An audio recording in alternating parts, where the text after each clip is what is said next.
On the effects of the demonstrations, Roads and Transport Cabinet Secretary Kipchumba Murkomen now says it will cost the taxpayer up to 700 million shillings to repair parts of the one-year-old expressway damaged by protesters on Wednesday.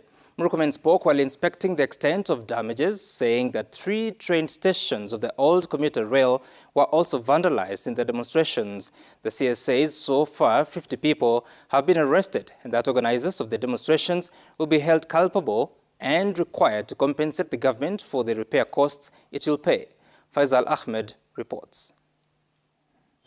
This is the aftermath of the demos that took place yesterday along the expressway. Flower pots that decorated the expressway littered the road after they were vandalized during the demos. Critical components such as cameras that were used to read number plates at the exit of the toll stations, cables that powered the cameras and speed cameras were destroyed during the demos. Barricades that prevented pedestrians from crossing onto the expressway vandalized, leaving the road exposed. The expressway operators Moja Express Company have been forced to shut down 3 toll stations that were severely damaged during the protests. According to Transport CS Kipchumba Murkomen, the damage to the 67 billion shilling infrastructure is in excess of 700 million shillings, with the bill expected to be catered by the taxpayers according to the contract between the operator and the government. Damage only done on the expressway could be anything up to, for that short period of time, could be anything up to $5 million.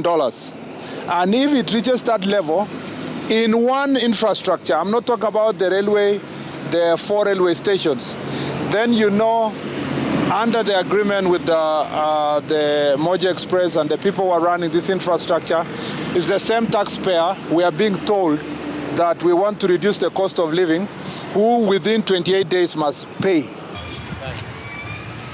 Murkomen says that at least 50 people have been arrested in connection with the vandalism after they were captured by the cameras along the expressway.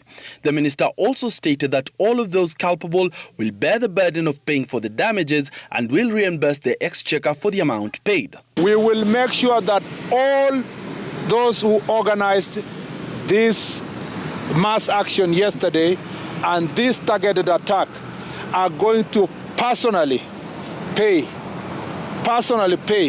They will carry vicarious liability for every damage that was caused, and for every penny that will be paid from the exchequer, they will be asked to indemnify the people of Kenya. The Transport CS has warned that those planning another protest will face no mercy, adding that such behavior will not be tolerated in the future. In the same breath, Energy PS Alex Washira warned scrap metal dealers against buying vandalized materials, stating that anyone found with the components from the expressway will be heavily penalized. Don't buy anything that you can see is vandalized from our critical infrastructure. Don't buy, don't deal. That is the only way now we can kill this practice of vandalism. Because once you don't buy, we have killed the market. Once you kill the market, the person who has vandalized will no longer have any motivation to continue practicing the vandalism. Following the damage, sections of the expressway toll stations will be closed, with the most affected stations being SGR, Syokimau and Mlolongo. With businesses disrupted for the better part of yesterday and Kenyan businesses missing out on the critical revenues that come with their daily operations, they're expected to pay a further 700 million shillings to facilitate for the damages that were done on the expressway, this coming straight out of the taxpayers' pockets. Faisal Ahmed, Citizen TV.